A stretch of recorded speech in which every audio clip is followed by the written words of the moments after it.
कुछ किताबें किसी एक नायक की कहानी नहीं होती।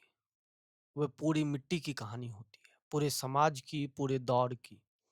कुछ उपन्यास शहरों की रोशनी में जन्म लेते हैं, लेकिन कुछ ऐसे भी होते हैं जो गांव की धूल, बीमारी, भूख, प्रेम, राजनीति और उम्मीद सबको अपने भीतर समेट लेता है। आज की कहानी सिर्फ एक गांव की नहीं है।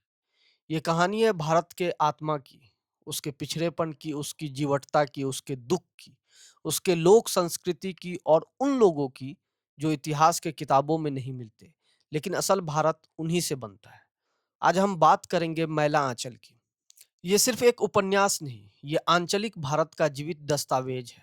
और इसकी सबसे बड़ी खूबसूरती ये है कि ये गांव को रोमांटिक बनाकर नहीं दिखाता, बल्कि उसे जैसा है वैसा दिखाता है। मैला आंचल की दुनिया है मेरीगंज, बिहार के पूर्णिया अंचल का एक गांव। लेकिन ये सिर्फ एक जगह नहीं, ये एक प्रतीक है। मेरीगंज में भारत की गरीबी है, बीमारी है, अंधविश्वास है, जाति है, राजनीति है, शोषण है और साथ ही लोकगीत है, मेले हैं, हंसी है, रिश्ते हैं, अपनापन है।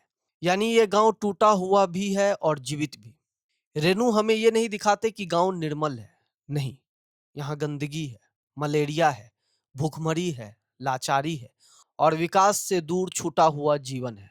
लेकिन फिर भी यहाँ इंसान है जो हंसते हैं, जीते हैं, प्यार करते हैं, झगड़ते हैं और उम्मीद नहीं छोड़ते। यही मैला आंचल का जादू है। ये गरीबी को सिर्फ आंकड़ा नहीं बनने देते, ये उसे मानवीय चेहरा देते हैं। इस उपन्यास का एक महत्वपूर्ण पात्र है डॉक्टर प्रशांत, एक पढ़ा लिखा आदर्शवादी डॉक्टर जो गांव में सेवा करने आता है। वो सिर्फ इलाज करने नहीं आता, वो बदलाव लाने आता है। उसके भीतर एक नई भारत की उम्मीद है। वो सोचता है ज्ञान, विज्ञान, चिकित्सा और इंसानी नियत से बहुत कुछ बदला जा सकता है। लेकिन जैसे जैसे वो मेरीगंज की जिंदगी में उतरता है, उसे समझ में आता है कि बीमारी सिर्फ शरीर में नहीं, बीमारी व्यवस्था में है, अज्ञान में है, जातिगत अन्याय में है, गरीबी में है, राजनीतिक स्वार्थ में है और उस पूरे ढांचे में है जहां इंसान जन्म से ही पीछे धकेल दिया जाता है। डॉक्टर प्रशांत सिर्फ एक कैरेक्टर नहीं है, वो उस शिक्षित सुधारवादी भारत का प्रतीक है जो आजादी के बाद गांव तक बदलाव ले जाना चाहता था। लेकिन रेनू बहुत ईमानदारी से दिखाते हैं अच्छे इरादे काफी नहीं होते। अगर समाज की जड़ें सदियों के शोषण में फंसी हो तो बदलाव सिर्फ दवा बांट देने से नहीं आता। महिलांचल की दुनिया में बीमारी सिर्फ मेडिकल इशू नहीं है, ये एक सामाजिक सच्चाई है। मलेरिया हो, महामारी हो या भूख, हर बीमारी के पीछे एक पूरी व्यवस्था खड़ी है। गंदा पानी, अशिक्षा, झाड़ फूक पर भरोसा, सरकारी उपेक्षा और गरीबी की ऐसी दीवार जिसे तोड़ना आसान नहीं। और यहीं ये उपन्यास स्वतंत्रता के बाद भारत पर एक बहुत गहरा सवाल उठाता है। क्या आजादी सच में गांव तक पहुंची? देश आजाद हो गया, लेकिन क्या गांव आजाद हुआ? क्या खेतिहर मजदूर आजाद हुआ? क्या दलित आजाद हुआ? क्या बीमार आदमी आजाद हुआ? क्या भूखी औरत आजाद हुई? यानी मैला आंचल राष्ट्रवाद के जोश के पीछे छिपी एक असुविधाजनक वास्तविकता सामने रखता है। राजनीतिक स्वतंत्रता और सामाजिक मुक्ति दो अलग चीजें हैं, और गांव के लिए दूसरी चीज अब भी दूर है। अगर मैला आंचल सिर्फ दुख की किताब होती तो वो इतनी महान नहीं होती। इसकी असली ताकत यह है कि ये गांव को सिर्फ त्रासदी में नहीं, जीवन में दिखाता है। यहाँ लोकगीत है, त्योहार है, मेला है, हंसी है, चटक संवाद है, पड़ोस की चुहल है, गांव की छोटी छोटी राजनीति है। यानी ये दुनिया काली सफेद नहीं, यहाँ दर्द भी है और रंग भी है।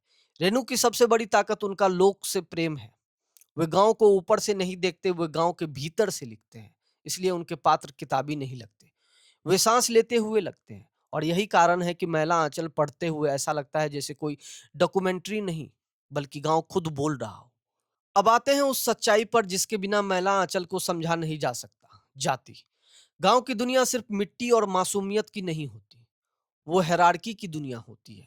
कौन किसके घर जा सकता है, कौन किस बर्तन में पानी पिएगा, किसकी बात सुनी जाएगी, कौन किसका शोषण करेगा, ये सब गांव के रोजमर्रा जीवन में बसा हुआ है। और यही मैला आंचल की ऑनेस्टी है।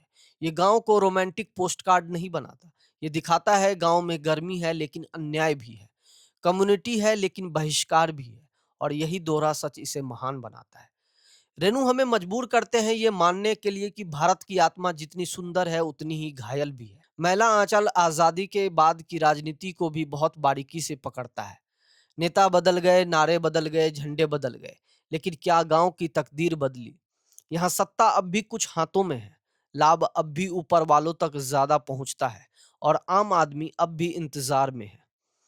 यानी उपन्यास ये पूछता है, क्या नया भारत पुराने भारत से सच में अलग है या सिर्फ चेहरों का बदलाव हुआ है? यहाँ रेनू का व्यंग भी दिखता है। वे आदर्शवाद को रिजेक्ट नहीं करते, लेकिन उसकी सीमाएं जरूर दिखाते हैं। वे कहते नहीं, लेकिन महसूस कराते हैं। अगर बदलाव नीचे तक नहीं पहुंचा तो राष्ट्र के बड़े भाषण गांव के लिए खाली गूंज बन जाते हैं। अब सबसे गहरा सवाल, इस उपन्यास का नाम मैला आंचल क्यों है? आंचल, आंचल क्या है? माँ का आंचल, मिट्टी का आंचल, देश का आंचल, सुरक्षा, ममता, अपनापन का आंचल। लेकिन वो आंचल यहाँ मैला है। क्यों? क्योंकि उस पर गरीबी के दाग हैं, बीमारी की धूल है, शोषण का पसीना है, राजनीति की गंदगी है और इतिहास की उपेक्षा भी। यानी भारत माँ का आंचल सिर्फ पवित्र और सुंदर नहीं, वो मैला भी है।